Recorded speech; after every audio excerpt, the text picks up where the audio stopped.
Do you know what this is? It This is like looks, the edge of the universe or something. They took a picture with like a huge telescope. that's crazy. Like, I know. Technology's insane. Dan with Dan with Jen. 10 with Dan with Dan with Jen. Camilla, welcome to 10 with Jen, where I ask fascinating folks like yourself 10 random questions in or around 10 minutes to get to know you in a whole new and fun way. Hi, Jen. I'm super excited. And it's even more special because you and I are such good friends. So this makes it a little bit more special than just a regular interview. It's super special. It's better than our random Tuesday catch-ups. Okay. Kamila Sekiewicz, Executive Director of the Internet Commerce Association since 2017, has led the nonprofit to new heights.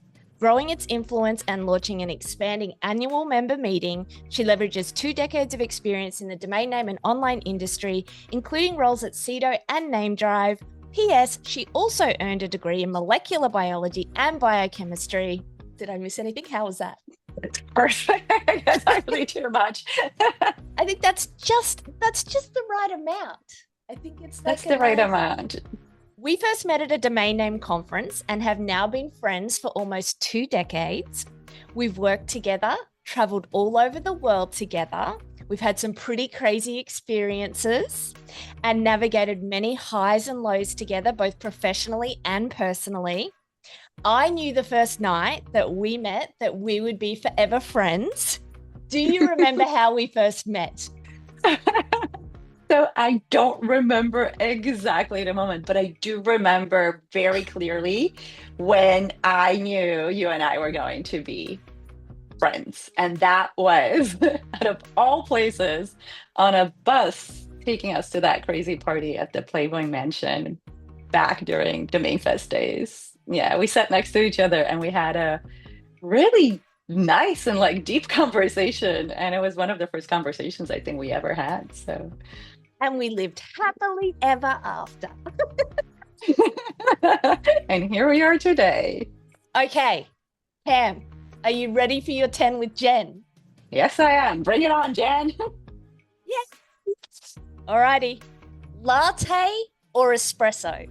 Oh my God, it depends on the day. Because I love both. You know me, I love coffee, like any way, shape, and form. So probably like in the morning to wake me up, it'd be a little espresso. But like on a weekend, if we're hanging out, oh, definitely a latte.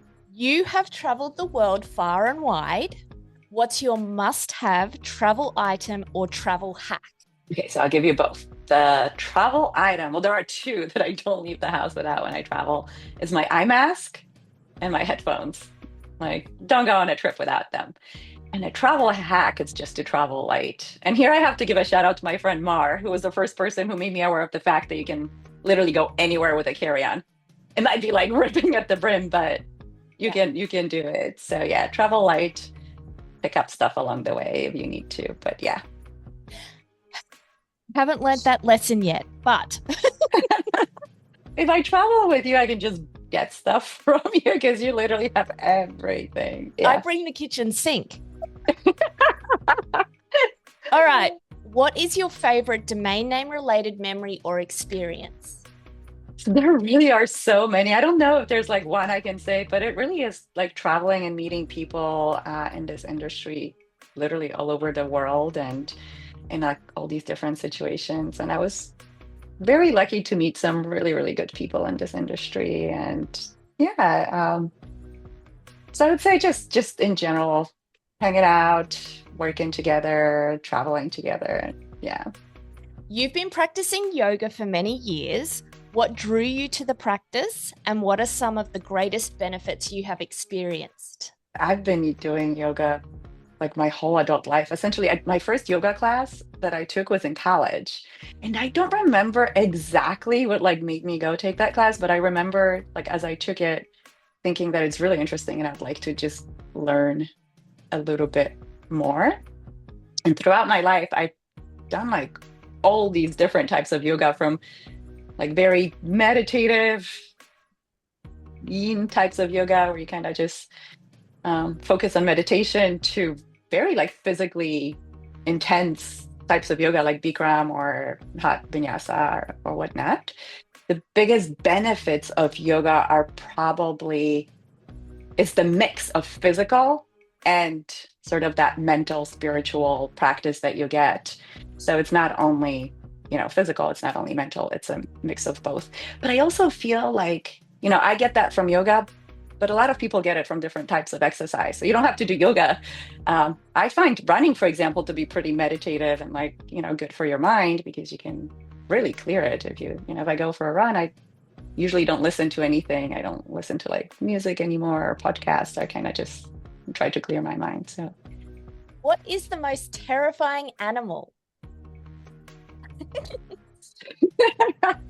so like certain insects, but I'm not afraid of all insects. You know that like my dad, he keeps bees and I'm around bees like a lot, sometimes even helping him directly in the beehive or whatnot. So I'm not afraid of like all insects, but certain little ones, like if you don't know they're there but could get you, I think that's pretty terrifying. What's your starter and or baking tips for sourdough bread making? Two things: patience and practice.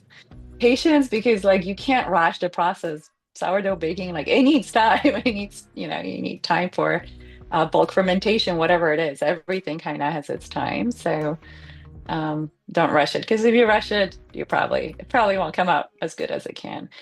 And then practice because it is once you do it a few times, you know what you're doing, but it is still a very specific process. And I feel like it's different every time I bake it because the dough will change based on like temperature or humidity, so all these things, the flour you're using and whatnot. So the more you practice, the more you're going to know how to adjust it as you're baking. But yeah, I feel like I missed the whole sourdough baking thing when it happened during the pandemic. I've only been baking for a couple of years, but I really, really enjoy baking my own sourdough bread. And like I give it to everybody, my whole family, my neighbors. I love, yeah, I love doing it. Your favorite book of all time and why? It has to be The Little Prince. And I know it's a little cliche, but it's just such a pretty book. And I really like fell in love with the message of it, the whole innocence and like, yeah. I don't know. I got it from a friend when I was a teenager, like a young teenager. Probably romanticize it a little bit because I don't know, it was a special friend and like, I don't know, special book. But I really enjoyed that book, and I have it in many different languages. Like, try to read it in different languages if I can read it or can I just look through it, collect it. I don't have a huge collection of the books, maybe like 10 or something. What languages do you speak? So I speak Polish, English, and German. My German's by no means like perfect, but it's conversational. Like I'm not gonna get lost in Germany. But it's been a while since I lived in a German-speaking country, so I see that um, I'm forgetting a little bit, but I still try to keep up with it. And I do speak a tiny bit of French. I don't know if I can say I speak it. I understand more than I can say, but I've been learning French for a while, which I love. I think it's like one of the most beautiful languages. And I can say a few words in Spanish, but I can't say that I speak the language at all. So yeah, the problem though is that I feel like none of the languages I speak perfectly because I have a slight little accent in all of them. Well, different degrees of an accent, either a slight little accent or a heavy American accent. If you woke up tomorrow and you were invisible, what would you do? Oh my God. That's weird. You could do so much. Oh my God. I don't know. No idea what I would do. Like play a prank on my nieces? I don't know. Probably freak them out. Yeah, we don't want to give them That would PTSD. be. No, no, exactly. Just play a prank on them. They play pranks on me all the time, so I could get them back. Yes, do it. Yeah. Alrighty. Last question. Ooh, okay, let's do it. What do you think success is? Success.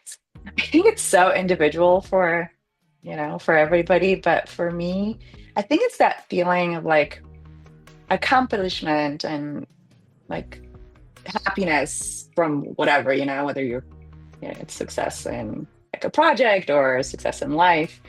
But when you feel that you've accomplished something and that, you know, that you feel happy with the result, I think that's what success is. Yeah, that's what I would say.